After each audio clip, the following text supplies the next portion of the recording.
Here we have an instance of the Creator's care of man and his fatherly concern for his comfort. In Genesis chapter 2 verse 18, he lets him know also, for his encouragement, that he was a friend, and one whose satisfaction he was tender of. How God, the Creator, graciously pitied man's solitude. It is not good that man, this man, should be alone. Though there was an upper world of angels and a lower world of animals, and he between them, yet there being none of the same nature and rank of beings with himself, none that he could converse familiarly with, he might be truly said to be alone. Now he that made him knew both him and what was good for him, better than he did himself, and he said, it is not good that he should continue thus alone. 1. It is not for his comfort, because man is a sociable creature. It is a pleasure to him to exchange knowledge and affection with those of his own kind, to inform and to be informed, to love and to be beloved. What God here says of the first man, Solomon says of all men, Eccl. 4:9, etc., that two are better than one, and woe to him that is alone. If there were but one man in the world, what an unhappy man must he needs be. Perfect solitude would turn a paradise into a desert, and a palace into a dungeon. With the division of labor, it is ever more clear that man needs others.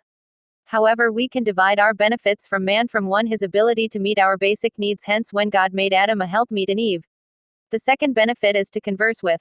Therapeutically, man's mind benefit from companion for self-reflection. God graciously provided society for him.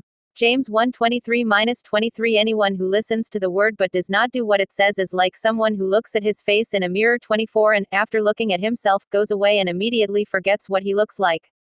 This verse, based on the commentaries, involves self-reflection and being visible to ourself. Other, however, help for the better or worst.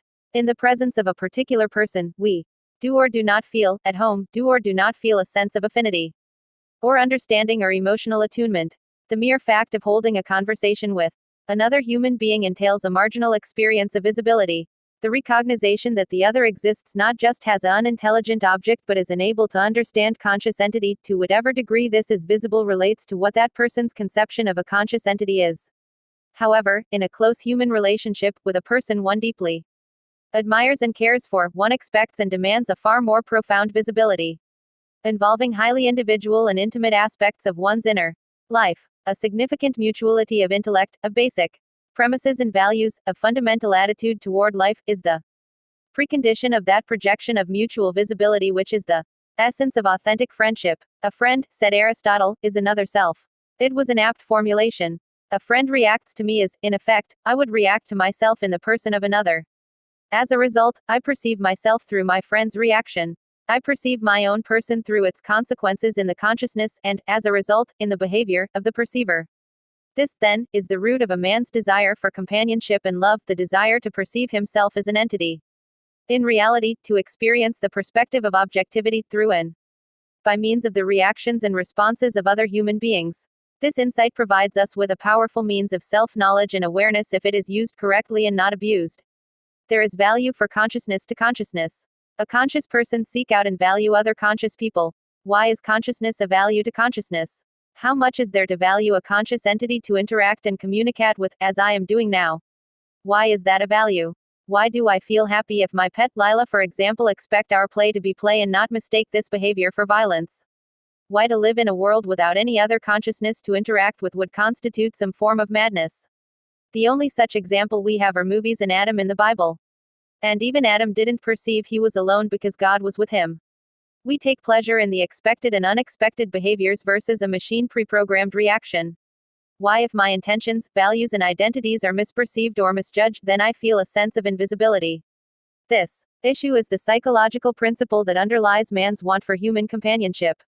My understanding, my system of reality, my basic premises and values, my sense of life, are all made manifest in my personality. Personality, as defined by the psychology of self-esteem written by, is the externally perceivable sum of all those psychological traits or characteristics which distinguish one man from another. My psychology is expressed through my behavior, through the things I say and do, and through the way I say and do them. It is in this sense that I am an object of perception to others. When others react to me, to their view of me and of my behavior, their reaction, which begins in their consciousness, is expressed through their behavior, through the things they say and do relative to me, and through the way they say and do them. If their view of me is consonant with my own, and is, accordingly, transmitted by their behavior, I feel perceived, I feel psychologically visible, and I experience a sense of the objectivity of myself and of my psychological state. I perceive the reflection of myself in their behavior. It is in this sense that others can be a psychological mirror. Just as there are many different aspects of my personality and inner life, so I may feel visible in different respects in different human relationships. I may experience a greater or lesser degree of visibility over a wider or narrower range of my total personality depending on the nature of the person with whom I am dealing and on the nature of their interaction. Sometimes, the aspect in which I feel visible pertains to a basic character trait, sometimes to the nature of my intention in performing some action, sometimes to the reasons behind a particular emotional response. All the forms of interaction and communication among people, intellectual, emotional, physical, can serve to give me the perceptual evidence of my visibility in one respect or another, or, relative to particular people, can give me the impression of invisibility. Most people are largely unaware of the process by which this occurs, they are aware only of the results. The person to which I essentially, necessarily relate to is nothing else than my own subject, but objective, nature. If I was an object common to several individuals, but under various conditions, I am still, at least as to the form under which I present myself to each of them according to their respective modifications, their own, but objective, nature. For example, the Sun is the common object of the planets, but it is an object to Mercury, to Venus, to Saturn, to Uranus, under other conditions than to the Earth. Each planet has its own sun. The sun which lights and warms Uranus has no physical, only an astronomical, scientific, existence for the Earth, and not only does the sun appear different, but it really is another sun from the point of view of Uranus than from viewing it from the Earth.